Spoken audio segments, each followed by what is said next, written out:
Good morning, everybody. The title of my presentation is Polish Nobility of the 17th Century about the Ottoman Empire, Anecdotes from the Republic of Babin.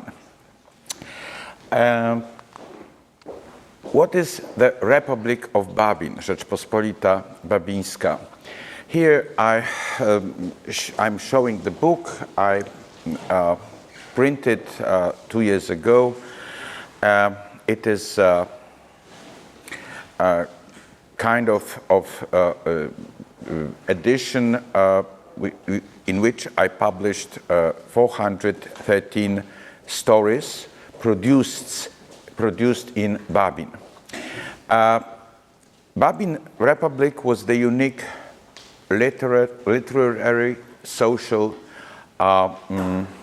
society created in a small village, Babin, near Lublin, which was I must say, which was unique society, unique in Europe. Here we had a picture of famous 19th century painter Jan Matejko, titled Rzeczpospolita Babińska, the Republic of Babin.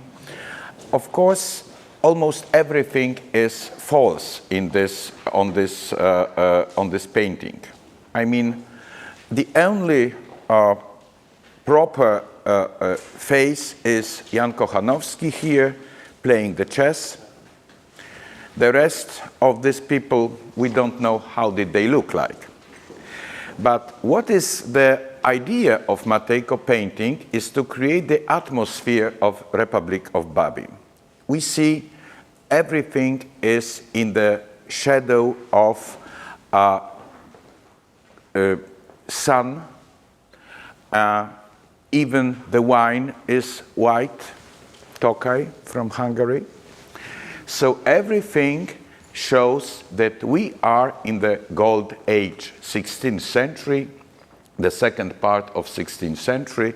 Everybody is having fun, everybody is happy, everybody is doing what they like, and the atmosphere is very nice, just drinking, talking anecdotes, and being together. So, the Babin Republic, Rzeczpospolita Babińska, existed from about 1550 until 1677.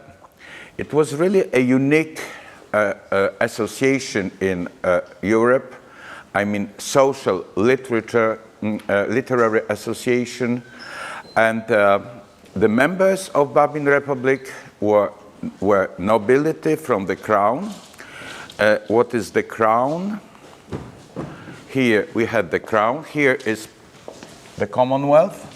And here we had the crown, yes?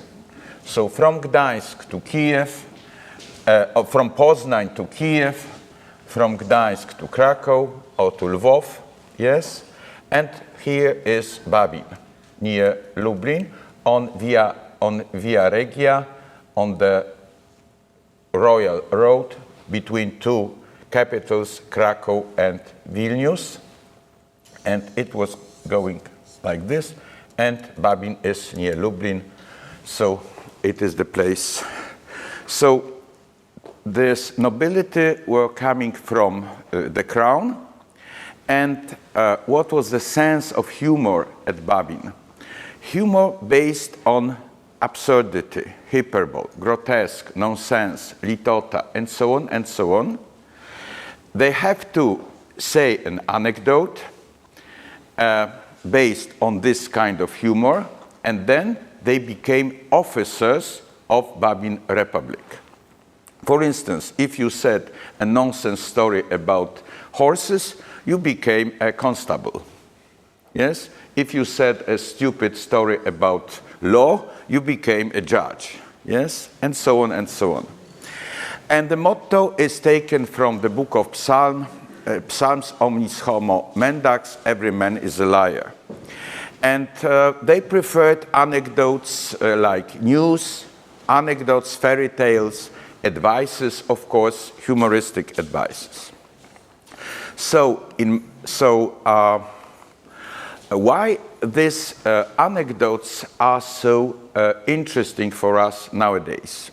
Because we may call them the real encyclopedia of Polish 17th century noblemen. Why only 17th century? Because only these anecdotes from 1605, 1677 preserved, and that is what I printed here, what I edited here. And why it is so interesting and so valuable? Because Polish gentry who wrote these anecdotes, they never published it. So it was in manuscript, yes? There was no Catholic or royal censorship, yes? It doesn't mean that these stories are full of sex. No, not at all. Because they wanted to distinguish this plebeian literature full of such allusions about women, men, sex, and so on, from noblemen anecdotes, no sex, also because of the fact that also ladies of these noblemen were sitting at this table. So it was not allowed to speak about sex, yes? So, I mean, when I say no censorship, I mean that they could speak everything almost about politics, about society, and so on.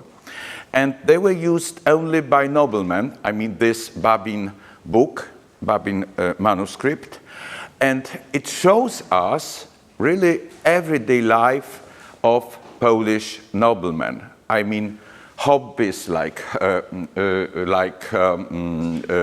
hunting, like drinking, and so on. And it shows also the mentality and intellectual horizons of this nobleman of 17th century. And really, there is a great variety of topics. I mean, they are almost about everything. So, it is really interesting and I think valuable source about knowing the culture of nobleman culture of 17th century. Yes? Okay. So, we have 413 anecdotes which survived and which were written in this 3/4 of 17th century, and 78 concern matters or situations from countries not being the crown. So, let's say, foreign anecdotes are almost 20%. The rest, domestic, like hunting, peasants living, and so on. So if we take these anecdotes as 100%, we have such a distribution of foreign stories by countries. Number 1, German Empire. 14 anecdotes concerned with Habsburg Empire, I mean Silesia, Vienna, some German states. Number 2 is Italy, mainly Rome, Venice, sometimes some other countries, Padova, for instance, or Bologna. And number 3 is Ottoman Empire. 11 anecdotes about Ottoman Empire. I must say you that I was quite surprised that Turkey is number 3 among these anecdotes, yes? And the rest is Moscow, Great Duchy of Lithuania, which Polish noblemen in the crown considered as a little bit separate state.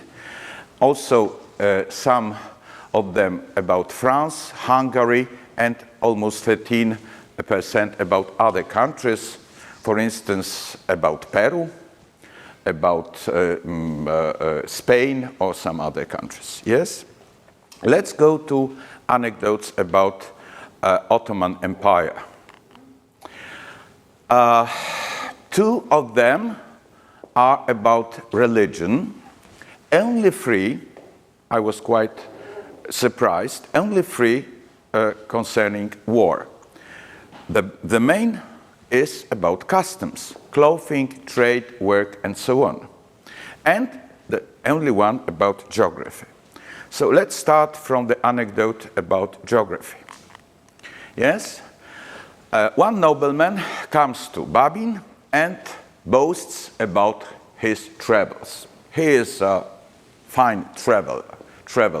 He traveled to German Empire, to Transylvania, to Wallachia, to Italy. Yes?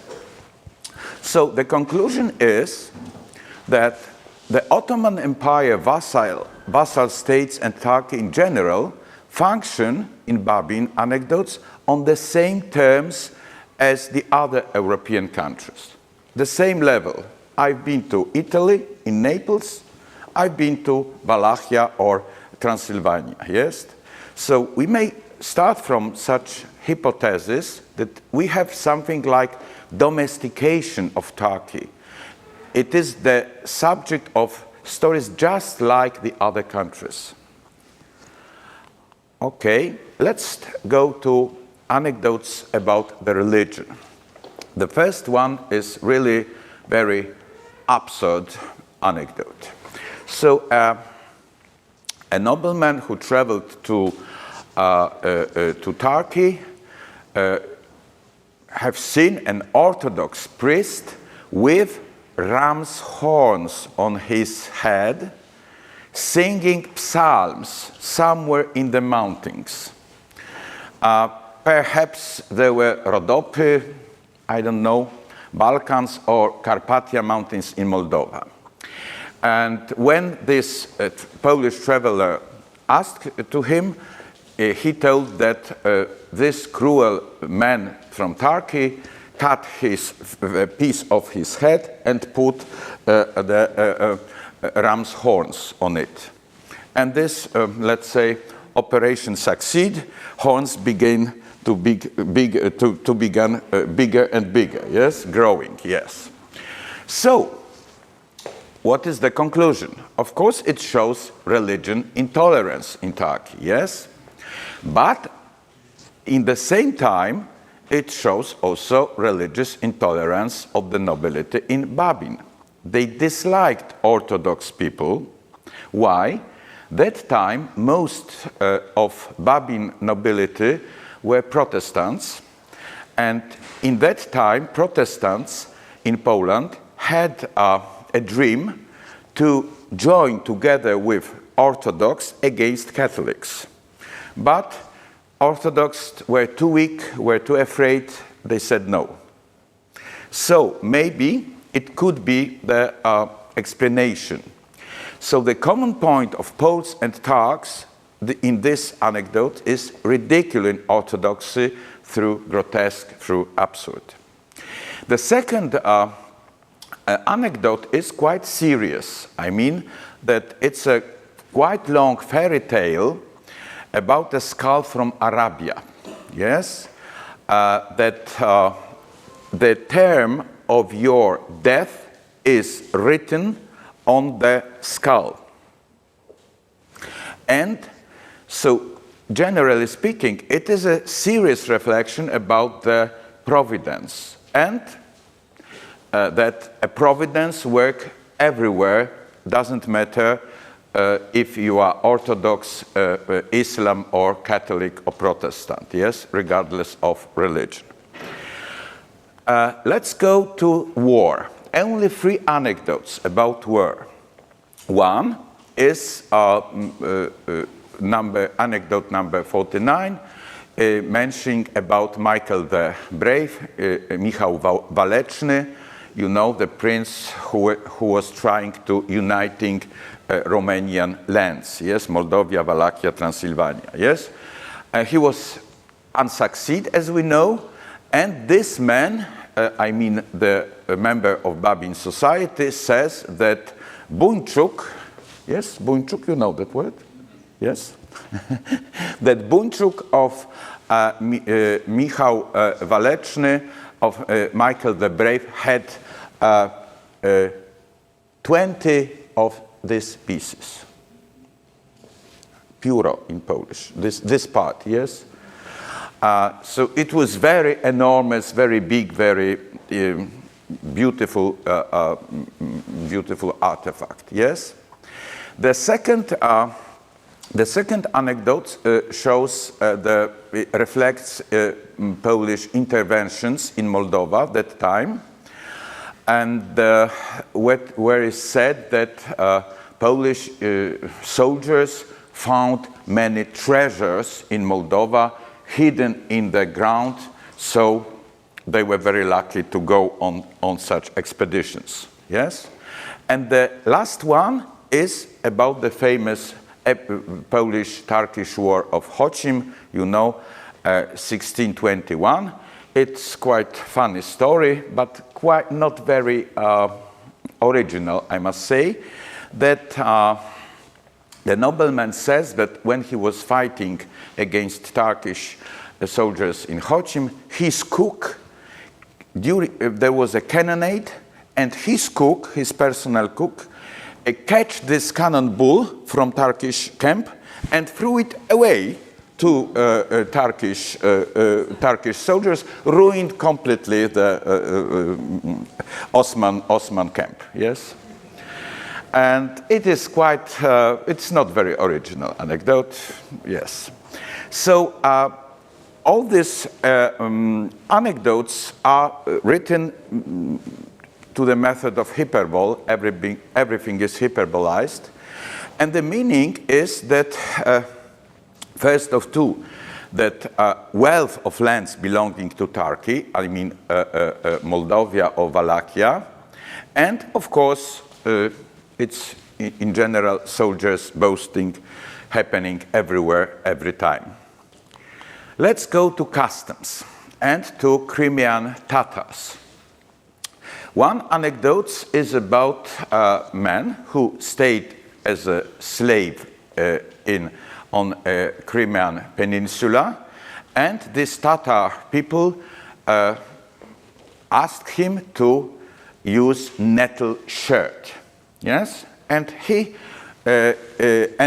said it as something unusual. Yes, but one of Babin members said it's nothing special, because I know the Catholic bishop who is specially planting nettles, because these nettle shirts are very good and very useful and very strong. Yes, nothing special.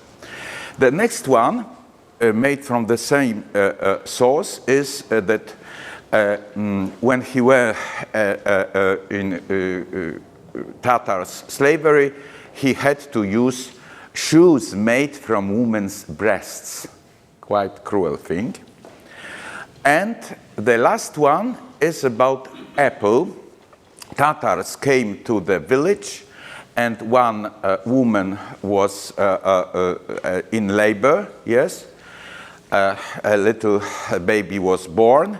That time, Tatars left this small baby and take her away to slavery. But first, they gave her an apple to eat, and she was succeed. I mean, she didn't die. Yes. So all these anecdotes are in the style bizarre. Yes. And we can say that this first anecdote is domesticated. Not only Tatars used nettle shirts, also Bishop Baranowski like them. Yes. This second is, of course, very barbaric exotism. But the last one, it occurs when I had some researches, that this style, I mean this custom, eating apples for women in labor, is told, for instance, in Albertus Magnus, in Middle Ages encyclopedia. So it is not special for Tatars. It was common many centuries before in Middle Ages. So just this encyclopedic knowledge was applied to Tatars, applied to Orient. It was quite common knowledge from Middle Ages. And let's go to the next. The next anecdotes, one nobleman is saying about Armenian merchants who are buying peas in Turkey, and these peas are of enormous size.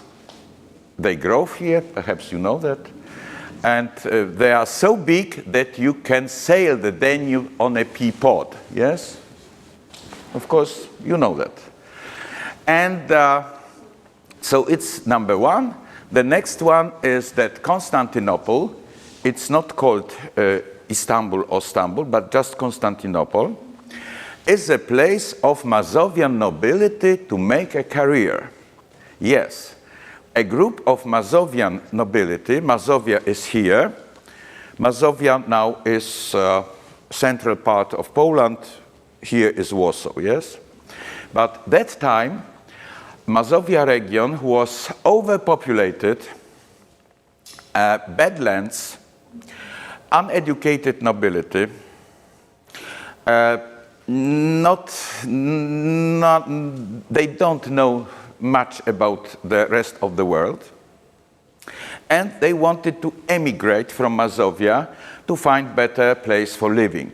We know that most of Mazovian nobility, Regina will say yes, came to Lithuania, yes, or came to the West, yes. But this anecdote shows that this Mazovian group of gentry, of nobility, were asked to go by Turkish officers, was asked to go to Constantinople to be officers here, yes. Well, but it was not succeed because Turkish people, they asked also to come German people. And jak świat światem, Polak nie będzie Niemcowi bratem. Never German will be a brother to a Polishman. That's why it was not succeed. Not because of Turkish, no. This bad German people, yes? So the sense of this two anecdotes at the beginning, that Turkey is a perfect trade partner, yes? Though Armenian merchants profit most from the trade with the Ottoman Empire, yes?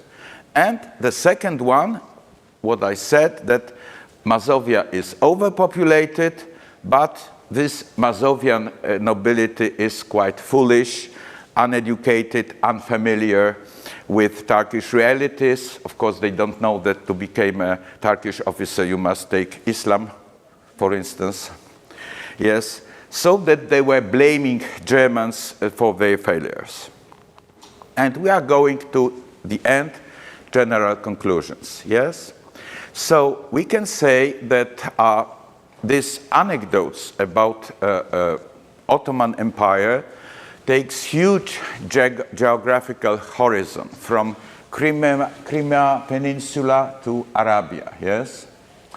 And Moldova, Wallachia, Transylvania, Stambule, yes?